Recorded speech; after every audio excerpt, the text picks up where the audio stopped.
Hey there, Sean P. with the Briar Hill Group at Remax Camosun in beautiful Victoria, BC. Welcome to Great Questions. In these videos, I answer some of the great questions that buyers and sellers are asking me as they try to navigate our real estate market. Now, before I jump into the questions, this is actually our market edition. So I'm going to give you a bit of a backdrop on what we've seen in our real estate market this year to date, just so you know where these questions are coming from. Okay, first of all, the most important thing to know is that throughout the course of this year, the market has been slower than it historically has been, but it's been pretty balanced throughout the year. We haven't seen any real trends of prices moving up or moving down. Buyers have been buying about the same number of homes that sellers have listed, and we have a healthy amount of standing inventory. There's lots of selection out there for people who are shopping, which is great. Throughout all this, it's been the first year in a number of years that we seem to have returned to our typical seasonality, where we see a boost in the spring, a lull in the summer, a boost in the fall, and then things get really quiet over the holidays. It seems like it's been trending that way.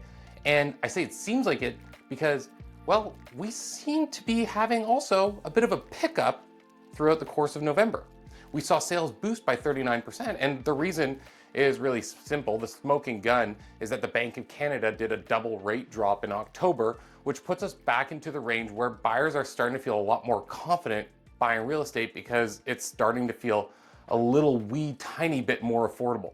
So this is a really positive thing, but how it'll interact with the holidays coming into December, we're not really sure what to expect. Are buyers going to push forward aggressively, trying to avoid the potential for a more competitive spring, or are they going to do the thing they normally do and kind of take their foot off the gas? Well, only time will tell. One thing though is many people are expecting a strong spring market. I'm still apprehensive if it means that prices will go up significantly though, because lots of people have mortgages renewing next year, and that could balance things out by just providing us with enough inventory for all the people who go out there to shop.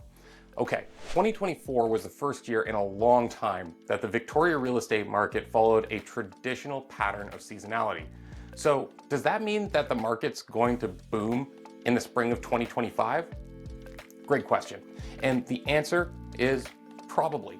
I think with everything that we've seen with the rate decreases and the number of buyers returning to the market, especially after the October double rate drop, it really feels like buyer confidence is getting to where it needs to be.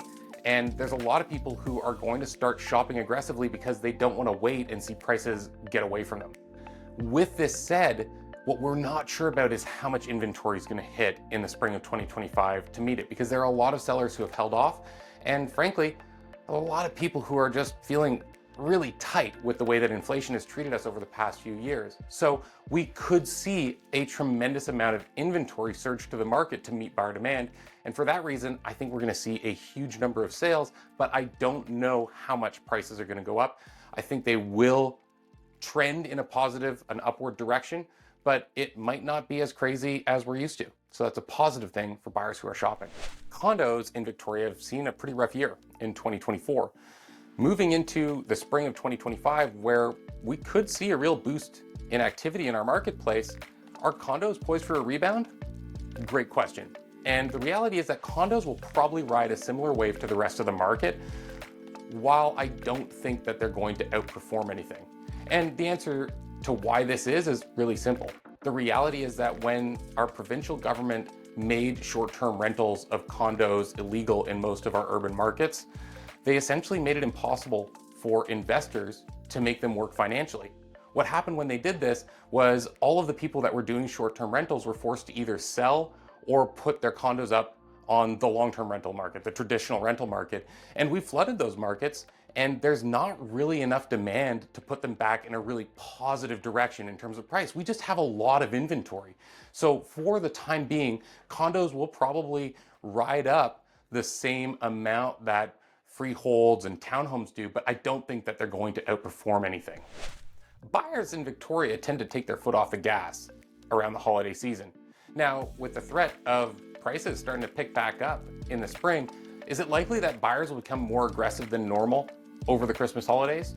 Great question. And the answer is, well, if they don't, it's probably a missed opportunity. We do tend to see December being one of the lowest months of the year.